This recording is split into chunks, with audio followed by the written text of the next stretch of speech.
Este bloque de Economía Virtual es auspiciado por Cooperativa Universitaria, confiable, solvente y solidaria. Un gusto estar nuevamente esta noche aquí y hoy con un invitado de lujo. Empezamos este ciclo hablando de maquila. En nuestro primer bloque de entrevistas hace unas semanas teníamos a la presidenta de la Cámara de Empresas Maquiladoras juntamente con el secretario ejecutivo de las industrias maquiladoras de exportación, y hoy queremos hacer un poquito de historia con algo de evaluación y tenemos a Emilio Báez Maldonado con nosotros, conocido como el padre de la maquila, entre el proyectista y lo que se viene. Hoy vamos a hablar con Emilio Báez Maldonado. Buenas noches y bienvenido, Emilio. Buenas noches, Rolando, a toda la audiencia, buenas noches, estamos aquí a tu disposición. ¿Cómo arranca, por hacer un poquito de historia brevemente, Emilio, cómo arranca la maquila? ¿Cómo surge la maquila en Paraguay? ¿De dónde viene esa idea de generar un régimen como el régimen de maquila y por qué?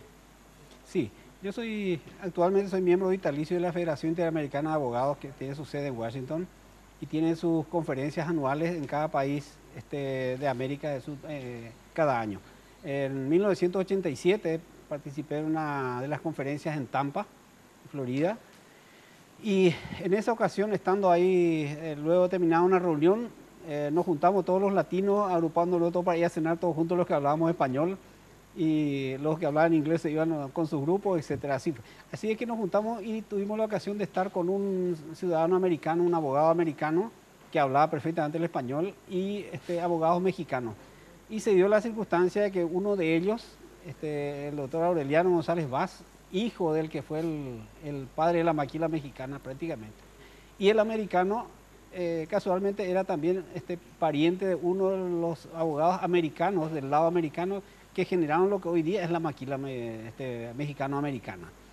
Y conversando allí con ellos, ellos nos decían, tenemos conocimiento de que Brasil y Argentina van a firmar un ACE, un acuerdo de complementación económica. Imagínense cuántos años antes, y que ese acuerdo de complementación económica entre Argentina y Brasil va a terminar la formación de un bloque, que luego fue el Mercosur. Y me decía, seguro que Brasil y Argentina va a arrastrar a Uruguay, Paraguay, Bolivia a ese bloque. Y mire que se cumplió exactamente tal cual y como decían, y ocurrió así. Bueno, entonces me decían, Paraguay es un país pequeño, al igual que nosotros los mexicanos, no por pequeñez ni por pocos habitantes, porque somos grandes y tenemos 100 millones de habitantes en México, sino que por el tamaño económico, ¿no? Son pequeños. Va a ocurrir lo mismo con... En términos relativos comparados con Estados Unidos. Con Estados Unidos. Entonces dice, va a ocurrir lo mismo con Paraguay. Por tanto, yo te recomiendo que mires un poco estos procesos de contratación internacional, que les puede ser muy útil al Paraguay el día de mañana, estudiar y analizar este proceso mexicano-americano que te va a servir. Ahí, en 1987, empecé a investigar y encontré que el régimen de subcontratación internacional, o maquila, como se le conoce en Brasil, en México, era realmente una opción que podría servir para Paraguay. ¿Por qué? Porque es el único país que podría tener un régimen de ese tipo, porque maquila es sinónimo de importación, valor agregado y exportación. ¿Cómo podría tener Brasil una ley de maquila? No puede, porque el mercado son ellos. O sea, importar a Brasil, dar valor agregado y exportar ¿a quién? A Bolivia, a Perú, a Paraguay, no tenía ningún sentido. O sea, Paraguay es el que tenía esa opción. Y hacer el papel de factor de equilibrio y asimetría intra-Mercosur, o sea, una maquila intra-Mercosur, importación de valor de materias primas de Brasil, completar el proceso de producción en Paraguay, entrar a Argentina con arancel cero o viceversa. Ese es un factor de equilibrio de asimetría muy grande que hay entre Brasil y Argentina. Pero el mayor de todo es la posibilidad de ser de factor de equilibrio de asimetría entre Mercosur y el resto del mundo. Los países principales del mundo que tienen alta tecnología, un proceso de innovación permanente, productos caros, ingresar a los mercados de bajo poder adquisitivo como son el de Mercosur en general, casi todos. Entonces, para ellos fundamental era hacer un proceso maquilador donde podían importar, dar valor agregado, reducir costos, tener accesos preferenciales con los cuales pueden reducir sus costos y ampliar la capa de potenciales compradores en esa masa de consumidores del mercado del Mercosur de bajo poder adquisitivo. Ese era un objetivo desde el punto de vista.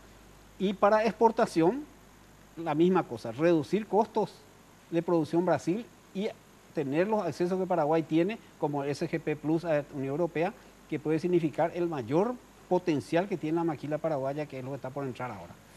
Desde 1987 hasta 1997, en que se promulga la ley. Sí, ¿sí? Fue una lucha. 10 años, ¿no? Fue una lucha, sí. Eso, por lo menos, tenemos que definirte como corredor, no de velocidad, sino sobre todo de resistencia. De resistencia, ¿no? Basada en la convicción absoluta, respaldada por semejantes profesionales de esos países que nos dieron, estás en el camino, ahí seguí. Eso va a ser para Paraguay. Y miren dónde estamos ahora como maquila en Paraguay, que es nada todavía. Esta es la parte chiquita de la maquila todavía. Recién ahora estamos por entrar en la gran maquila. Desde 1997 hasta el año 2001, en el que arrancan las primeras empresas maquiladoras, los primeros 8 programas de maquila aprobados, las primeras empresas que entran en funcionamiento como consecuencia de la reglamentación del régimen, sí. Y a partir de ahí podemos decir que el régimen de maquila se vuelve no letra muerta, sino una realidad operativa, ¿no? Sí, así es. Con muchos altibajos, con muchos problemas políticos, mezclado un poco en ese tema con la coyuntura en esos momentos, ¿verdad? Que fuimos a los tumbos un poco ahí, con pocos recursos, pero logramos implantar, que es lo principal. Emilio, ¿por qué la maquila no es una ley, o la ley de maquila no es una ley económica, sino una ley geopolítica? Y después, ¿qué es el Plan Maquilador Nacional? Sí, es un proceso. La maquila en sí es un proceso geopolítico que, como sabes, ya tiene desde 1987 de su inicio, tuvo un proceso primario político, porque costó muchísimo para sacar esa ley. Eso es para contar mucha historia allí, cómo logramos sacar la ley de maquila, posteriormente cómo logramos reglamentar, luego cómo logramos lograr la aprobación de Brasil, especialmente para que el programa de maquila está vigente. Eso tiene muchas historias y realmente fantástica, pero logramos sobrepasar esos obstáculos. El primer secretario ejecutivo del Consejo Nacional de Industrias Maquiladoras también, ¿no? Exacto, el primer secretario ejecutivo, logramos implantar ese proceso y posteriormente ya empezamos a trabajar en su etapa siguiente, que es la de promoción de líneas estratégicas, porque yo no me dedico a traer maquiladoras así puntualmente desde el punto de vista como profesional o como abogado. Estoy tratando de traer líneas estratégicas de producción. En este momento tenemos la línea del silicio, ya establecimos eso, creo que este año a medio año está empezando a producir silicio. Eso va a traer cadenas productivas que va a terminar en paneles solares y chips de computadoras, lo cual ya te puedes imaginar que vamos a entrar ya en otro mundo, en ese campo. Cadena, ¿no? En este momento estamos trayendo programas de maquila, 8 que estamos teniendo. Uno va a ser ya de la fundición de hierro, aleaciones con el silicio específicamente o con otros. Vienen ya líneas de producción de lubricantes y grasas para automotriz. Estamos trayendo líneas de producción de chasis, ejes y elásticos. Tenemos otra empresa que va a producir los sistemas de frenos. O sea, toda la cadena de valor para la industria automotriz y paralelamente también el tema de la parte de la industria metalúrgica. O sea, eso están a punto de concretarse y allí empezamos a poner las bases, porque esas son industrias de base, generadoras de otras estructuras productivas y encadenadas con los sistemas de producción brasileño, argentino o con el resto del mundo. Y con esto ya estamos en la etapa con capacidad para iniciar el proceso maquilador paraguayo, el programa de maquila paraguayo. El programa maquilador paraguayo es un proceso de integración ya de cadenas de valor hacia adelante y hacia atrás. O sea, transferencia de conocimiento, equipamiento. También estamos hablando de estructuración de cadenas productivas ya de producción de base, como es la automotriz, la industria metalúrgica, hasta llegar a una etapa de industrialización total Made in Paraguay. Porque la maquila es una herramienta, no es un objetivo. Es una herramienta para ir paso a paso logrando la industrialización total del Paraguay. Y paralelo a este programa maquilador están también toda la industria de los servicios que va a terminar también con el potencial de ser el centro financiero del Mercosur. El objetivo fundamental del programa maquilador paraguayo es convertir a Paraguay en centro financiero del Mercosur. ¿Cómo se hace eso? ¿Cómo se convierte a Paraguay en el centro financiero de la mano de la maquila? O Y como antecedente de la maquila. cuando tengamos, por ejemplo, ahora en este momento estamos preparando enclaves, proyectos, estamos trabajando en proyectos de enclaves aduaneros paraguayos en el exterior. Ya tenemos en proceso 3 ciudades del exterior, no voy a decir todavía ni qué país ni qué ciudad. En 30 días probablemente ya vamos a estar anunciando eso cuáles son. Llevamos la ley de maquila a territorio extranjero. Vamos a exportar la ley de maquila al exterior. No solamente productos, sino la ley de maquila. La ley, vamos a llevar la ley paraguaya y el Made in Paraguay a territorio extranjero. ¿Por qué eso y en qué rubros? Primero porque los volúmenes de ciertos rubros de enormes países de la región que no pueden ser transportados totalmente al Paraguay, si se hace, se pierde todas las ventajas. Entonces planteamos la posibilidad de llevar la ley de maquila donde está esa producción masiva. Y con ellos el Paraguay estaría teniendo ingresos masivos de recursos de divisas por el solo hecho de prestar nuestra ley y nuestra Made in Paraguay. Antes hiciste referencia a un tema importante cuando hacíamos el análisis de lo que fue el régimen de maquila y de cómo está llegando ahora, sí, del impulso político que tiene, que eso le da mucha fuerza. Sí. La política evidentemente influye en este tipo de regímenes y en este tipo de políticas, ¿no?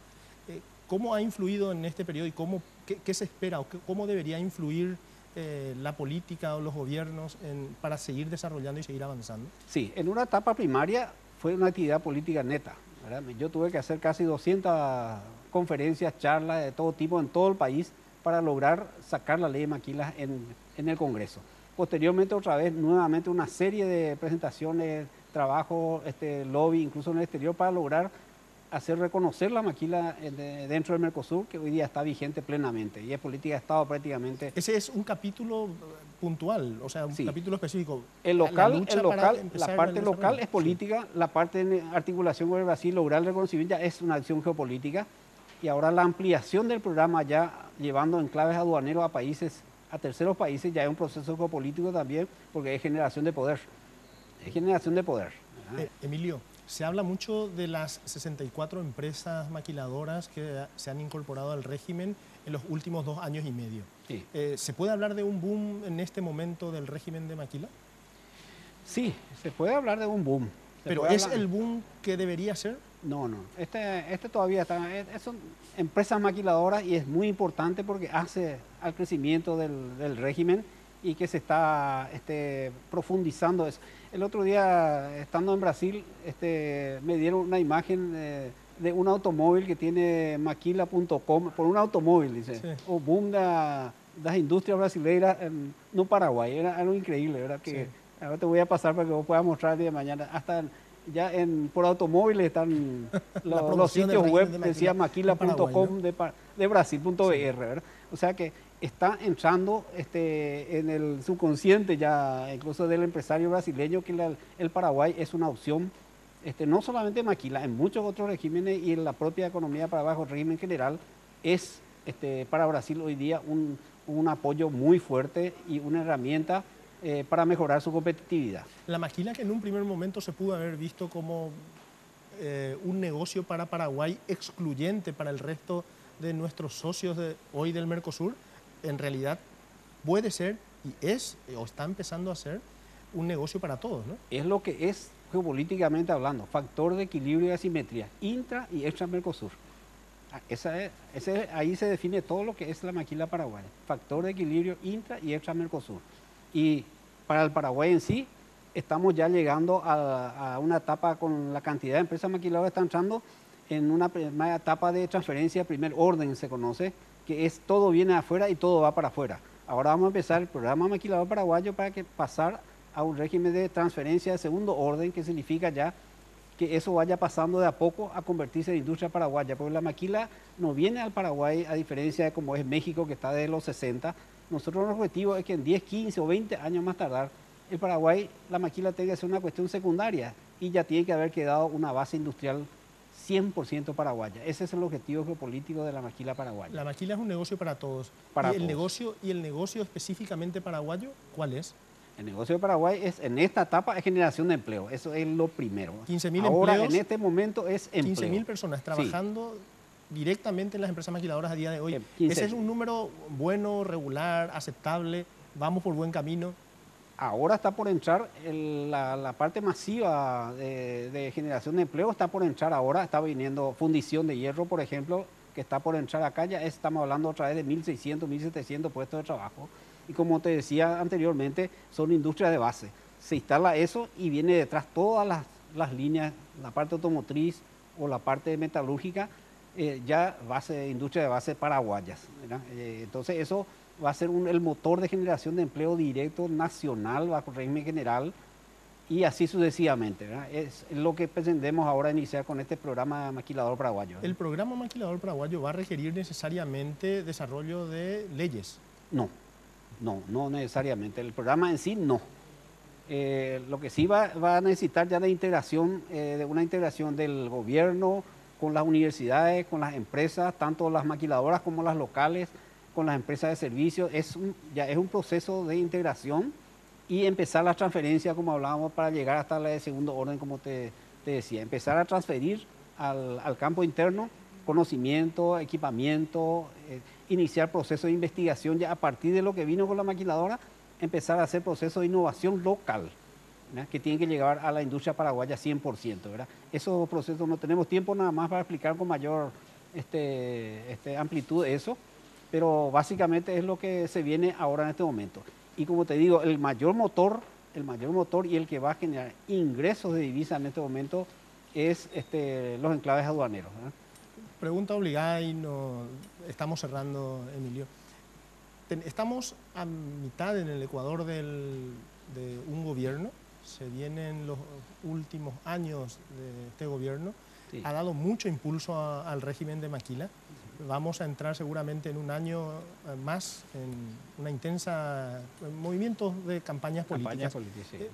¿Cómo se debería manejar esa situación como para que el régimen siga su curso por sí mismo y siga generando más empleo, siga generando más beneficios al país? Sí, eso es lo que tiene de bueno el Paraguay, que desde hace mucho tiempo, muchos años, el Paraguay viene teniendo, independientemente del tipo llegamos a tener de derecha, de centro, de izquierda, y la política macroeconómica de Paraguay no se modificó, se mantuvo, por eso estamos como estamos. Y ya en esas variaciones no solamente de colores de gobierno, sino que de ideología incluso, no se llegó a tocar nada de la maquila, al contrario, tuvo el respaldo sin límite de cada uno dentro de sus opciones y sus prioridades. Tenemos que esperar que eso siga así. Y yo creo que eso va a seguir así. Y por supuesto va a estar potenciado porque ya estamos hablando del efecto geopolítico del proceso maquilador, que es a medida que el Brasil vaya metiendo empresas acá, o de la Argentina o del resto del mundo, eso va a generar una imposibilidad política prácticamente de modificar, porque sí nomás ese tipo de cosas, porque ya estamos hablando de un entramado de intereses transnacionales ya manejado y administrado por Paraguay, ¿no? Eso ya no es tan simple de tocar, ¿no? Ahora creo que estamos entrando ya a un nivel de que eso ya no se puede tocar tan simplemente. Entonces eso, además, ¿quién sería, cuál sería el gobierno que tocaría algo que está generando empleo sin inversión ni endeudamiento público? Porque la maquila es sinónimo de generación de empleo sin inversión ni endeudamiento público. La clave además está en el empleo, ¿no? Ahora en esta etapa es generación de empleo. Un empleo que se genere, ahí está el beneficio. Y por supuesto, ese salario que viene del exterior agranda la torta económica paraguaya. No es deuda que se tiene que devolver, no. Cada dólar que ingresa dentro del proceso maquilador está agrandando la torta económica de Paraguay, más los otros beneficios que estamos mencionando, ¿eh? Emilio, muchísimas gracias por acompañarnos esta noche. Un placer tenerte con nosotros, un gusto porque te conocemos de la época de estos arranques. Te damos las gracias y esperamos que no sea la última vez que te tengamos aquí. Muchísimas gracias. Al contrario, creo que en 30 días creo que vamos a estar en condiciones de venir a hacer anuncios formales ya específicos de los acuerdos que estamos por firmar, no solamente la parte de enclave, sino también de las inversiones que están por venir en el aspecto estructural del proceso. Este bloque de Economía Virtual fue auspiciado por Cooperativa Universitaria.